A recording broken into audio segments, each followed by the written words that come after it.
Close your eyes and step back to 1950s London. A city still healing from war, wrapped in fog, where red buses rattled through streets and everyone carried the quiet strength of survival. From the ashes of war and thick smog, London rebuilt itself. But in doing so, it became something entirely different, yet somehow still deeply London. The red buses still run, but the city around them has changed beyond recognition. What remains of old London, and what has been lost forever? Stay with me, this is London then and now. In 1950, London was still healing from the scars of war. A city of survivors, with far fewer people, and today it millions souls from every corner of the world. The River Thames once carried coal, cargo, and the weight of an empire.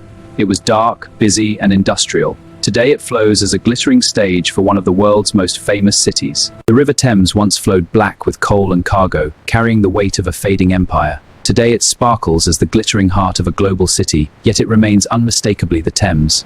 Big Ben has watched over London through war and peace. In the 1950s it stood covered in soot and scars. Today it still rings out, cleaner, brighter, yet forever the heartbeat of the nation. The iconic red double-decker bus still runs through London's streets. But while the colour remains the same, everything around it has changed. The black cab has always been a London legend.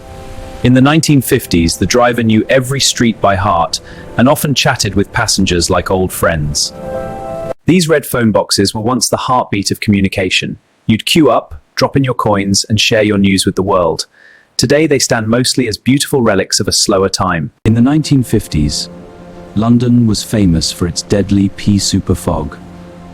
The great smog of 1952, the air is clear. The East End was the beating heart of working-class London, full of Cockney spirit, hardship, and unbreakable community. Today it remains full of life, but the faces, sounds, and stories have changed. The London docks once fed the empire with sweat and steel. In the 1950s, they were loud, dirty, and full of life. Today, those same docks have become Canary Wharf, a shining symbol of modern global finance. Friday nights in the old London pub were loud, smoky, and full of life. Men in flat caps shared pints in order to sort of show the shade the pubs fancier, but something of that old warmth has changed. Saturday mornings at the market were loud, messy, and full of life. You bargained, gossiped, and felt part of the neighborhood. Today, that same place has become a quiet, brightly lit supermarket. In the 1950s, Londoners dressed with pride and propriety. Suits, hats, and gloves were everyday wear. Today, fashion is freer, bolder, and far more diverse, but something of that old elegance has faded. Piccadilly Circus has always been the bright heart of London. In the 1950s, its neon lights were elegant and charming. Today, those lights have become a blazing Eros still stands in the center, watching over it all. Notting Hill was once a working-class neighborhood where new immigrants and locals lived side by side. Portobello Market was for bargaining and daily needs. Today, it's a colorful postcard of London, but its soul has changed. The Tube has always been the veins of London. In the 1950s, it was smoky, cramped, and full of character. Today, it's cleaner and faster, but somehow less human. The royal family has always been a constant in London's story. In the 1950s, the young queen brought hope to a tired nation.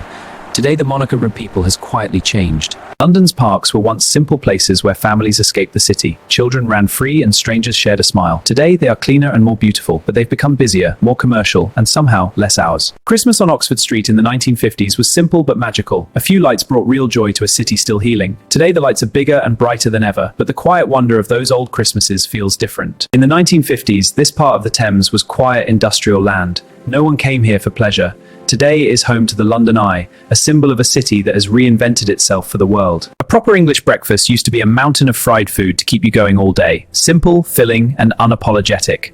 Today, breakfast is lighter, prettier, and often comes with a photo first. The scars of the Blitz were still raw in the 1950s. Londoners lived among the ruins but never lost their spirit. Today, those wounds have healed, yet the memory of that quiet courage still runs deep in the city's soul. These red letterboxes were once the everyday connection to the world. You'd drop a letter in and know it would reach its destination. Today, they stand quietly as beautiful reminders of a slower time. Going to the cinema was a real event in the 1950s. You dressed up, queued with excitement, and shared the magic with everyone in the dark. Today, the screens are bigger, but the shared wonder feels a little different. In the 1960s, Carnaby Street was the beating heart of swinging London. Fashion, music, and rebellion. Young people changed the world from these streets. Today, it's still famous, but the revolution has become a tourist attraction. After the war, new faces began arriving. The Windrush generation and many others. London slowly changed from one voice to many.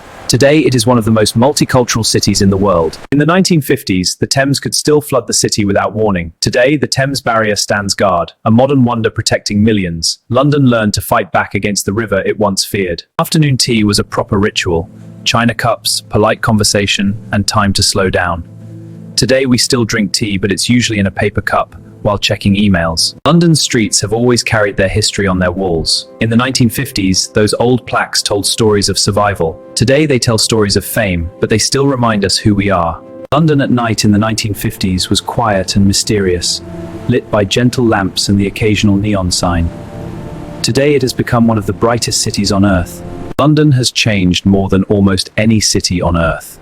The streets are busier, the lights are brighter, the faces are more diverse. Yet somehow, through war and peace, London has changed so much in my lifetime. The streets are brighter, the crowds are bigger, and the world has come to call it home. Yet if a red bus turned the corner, I miss the London where neighbours knew your name, where a simple cup of tea meant some reservation. Did we lose a little piece of us all?